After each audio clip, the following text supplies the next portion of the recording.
গ্রেফতারের তালিকায় 90 পুলিশ কর্মকর্তা। দেশ রূপান্তর পত্রিকার প্রথম পাতার শিরোনাম, গ্রেফতারের তালিকায় 90 পুলিশ কর্মকর্তা।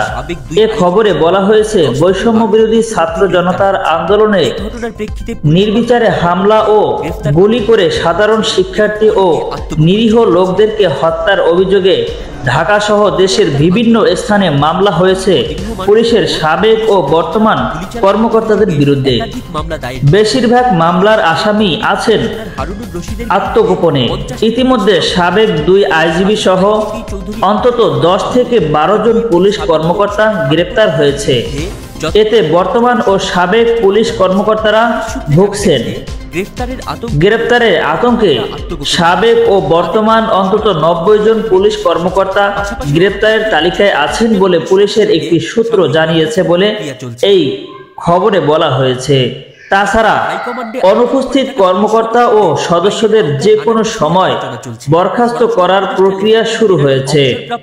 অন্তর্বর্তী সরকার অনুপস্থিত পুলিশ কর্মকর্তা ও অন্য সদস্যদের কাজে যোগ দেওয়ার নির্দেশ দিলেও তারা কাজে যোগ দিচ্ছে না। পুলিশের তথ্য অনুযায়ী এখনো 187 জন অনুপস্থিত আছেন। কর্মস্থলে এই সংখ্যা আরো বাড়তে পারে বলে জানিয়েছেন কর্মকর্তারা রয়েছেন। তালিকায় সাবেক আইজিপি চৌধুরী আব্দুল্লাহ আল মামুন, হাবিবুর রহমান, শহীদুল হক ও বেনজির আহমেদ সহ ডিএমপি ও বিশেষ ইউনিটের গুরুত্বপূর্ণ কর্মকর্তাদের নাম রয়েছে। ডিবির সাবেক এসআই অমিতাভের বিরুদ্ধে 4টি মামলা রয়েছে। এছাড়া সাবেক ডিএমপি কমিশনার গোলাম ফারুক, সিটিটিসির অতিরিক্ত কমিশনার মোহাম্মদ আসাদুজ্জামান, সিআইডির সাবেক প্রধান মোহাম্মদ আলী মিয়া এবং র্যাবের সাবেক মহাপরিচালক ব্যারিস্টার হারুনুর রশিদের নামও রয়েছে। অভিযোগে তাদের বিরুদ্ধে আন্দোলন দমনে গুলি চালানোর নির্দেশ দেওয়ার কথা বলা হয়েছে। পুলিশের এক ঊর্ধ্বতন কর্মকর্তা জানিয়েছেন, সহিংসতায় জড়িত পুলিশ সদস্যদের বিরুদ্ধে ফৌজদারি মামলা চলবে এবং দ্রুত গ্রেফতার প্রক্রিয়া বাস্তবায়িত হবে।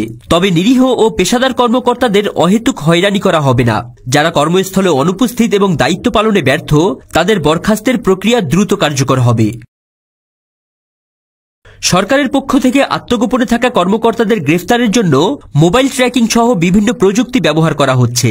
যদিও অনেকের ফোন বন্ধ পাওয়া গেছে, কেউ কেউ সামাজিক যোগাযোগ মাধ্যমে সক্রিয় রয়েছেন এবং কিছু কর্মকর্তার বিদেশে পালানোর আশঙ্কা করা হচ্ছে। সরকার নতুন পুলিশ সদস্য নিয়োগের মাধ্যমে শূন্যপদ পূরণের পরিকল্পনা করছে।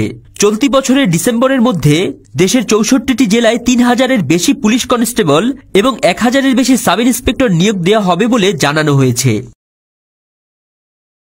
সরকারের এই পদক্ষেপের মাধ্যমে পুলিশের শৃঙ্খলা পুনঃপ্রতিষ্ঠা করার চেষ্টা চলছে, যাতে আইনশৃঙ্খলা বাহিনী আরও কার্যকরভাবে তাদের দায়িত্ব পালন করতে পারে।